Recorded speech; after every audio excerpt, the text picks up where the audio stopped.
Viewers of a solidly unflashy American TV business show might have thought they'd tuned into the wrong channel last Friday. With a straight face, the anchor reported that bookmakers were offering odds of 100 to 1 that Meghan Markle would be elected U.S. president in 2024. Perhaps the item was intended as light relief amid the COVID gloom, yet after a short discussion, the anchor and his studio panelists seriously conceded that she was an unlikely but not impossible future occupant of the White House. Perhaps the first Duchess to become president was the concluding thought, although nobody mentioned the technicality that holders of American public office are banned from using foreign titles. Still, it's quite an idea. President Meghan. It's surely no more unlikely than the story of how Ms. Markle became a duchess. And why should her talents not carry her further? Giving up her grand royal handle might be a small price to pay for a shot at being the first female holder of the world's most powerful office. But there are other, less fanciful, reasons for the Sussexes to shed their royal status, as we shall see. While the image of President Markle waving regally from the steps of Air Force One will appeal to the Duchess' many devotees, the current reality of her life with the exiled Call Me Harry is rather less glorious. Consider, whatever their long-term ambitions, and, to be sure, President and First Lady are probably not top of the list, their new life in the world capital of make-believe presents as many challenges as opportunities, not least financial. Some hard-nosed forensic journalist accountants have calculated an income of £20 million as the minimum the Sussexes will need to pull in every 12 months if they are to keep up celebrity royal appearances. The figure could easily be far more, and, even if the analysis is wrong by half, that's still an awful lot of elephant voiceovers. Granted, the couple do have other potential income streams they might tap. There's the Apple deal with Oprah, possible further work with Disney, and a rich seam of endorsements and influencer deals to mine. Plus, is anybody surprised that they've co-operated with a book due out this summer with, no doubt, numerous dollar-spinning spin-offs? Collaborating with pliable authors and magazine journalists while shunning those deemed awkward as standard royal practice. But for Harry and Meghan it's not just about image, for them it's business, a vital part of the self-branding and marketing process. Yet here is the crux of the Sussexes' dilemma: to rake in the necessary celebrity dosh they must leverage their royal status to the maximum. After all, what else do they have to offer in exchange for the big checks and star treatment?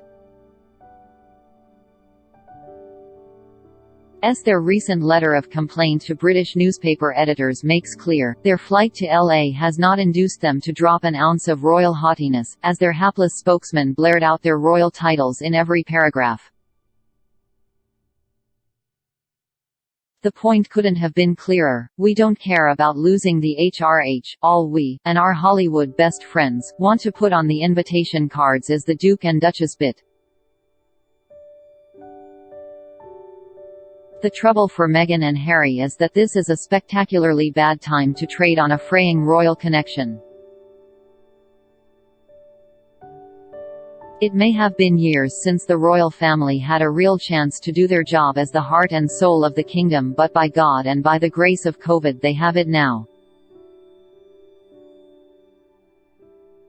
Never in living memory, for most of her subjects, has the Queen better embodied the modest optimism and quiet resolve that define the best of British character. Her family in turn have played their part to justified acclaim, none more applauded than the relatable, telegenic and just plain decent Cambridges. It seems an age ago that Meghan and Harry joined William and Catherine to form the Fab Four of young royal stars, whose charisma, approachability and fundraising potential seemed limitless. And so it might have been. It's not yet time to explore why so many dreams came to grief, though let's hope once normality returns there will be a discreet inquest into such a failure of royal management. Meanwhile, the inevitable revelations and bloodletting of the forthcoming court battles the Sussexes have launched against the most popular sections of British media may provide plenty of material for us to ponder. Such considerations look out of place in a country, and world, still in a fight for its life against the cruel virus. Yet into this drama of survival Meghan and Harry have chosen to blunder with their petty tales of unhappiness and hurt feelings. They and their celebrity publicists aren't stupid.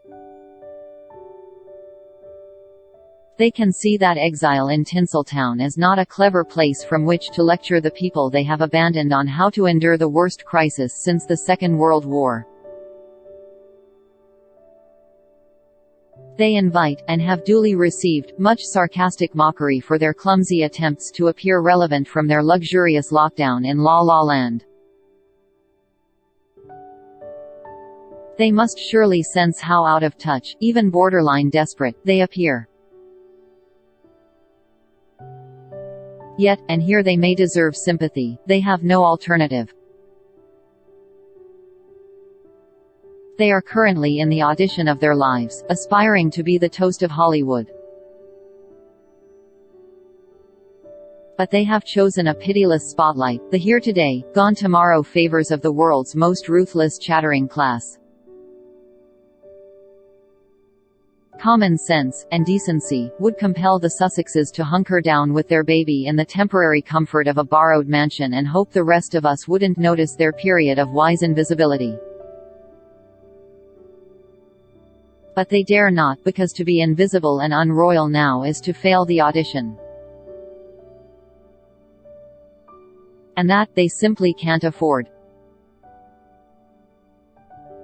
So expect plenty more ham-fisted paparazzi photo opportunities as they dole out supplies to deserving Hollywood COVID sufferers. Be ready for more insights on the British response to the pandemic from the poolside prince. Stand by for more plaintive screeds on the iniquities of the British media. This is just the jam the Sussexes have got themselves into and, like so much else that has befallen them, it is of their own doing. So if we wish them success in their new adventure in the world's entertainment capital, we must help them cast off ties to the institution and country they seem to think they've outgrown. Now, surely, is the time to unburden them from the stress of being half celebrity, half toxic royal. Their attempts to ride on the coattails of the hardworking family they have abandoned do nobody any good. In April 2020, Real Royalty isn't Instagramming from Malibu but working here, among crowded hospitals and deserted streets.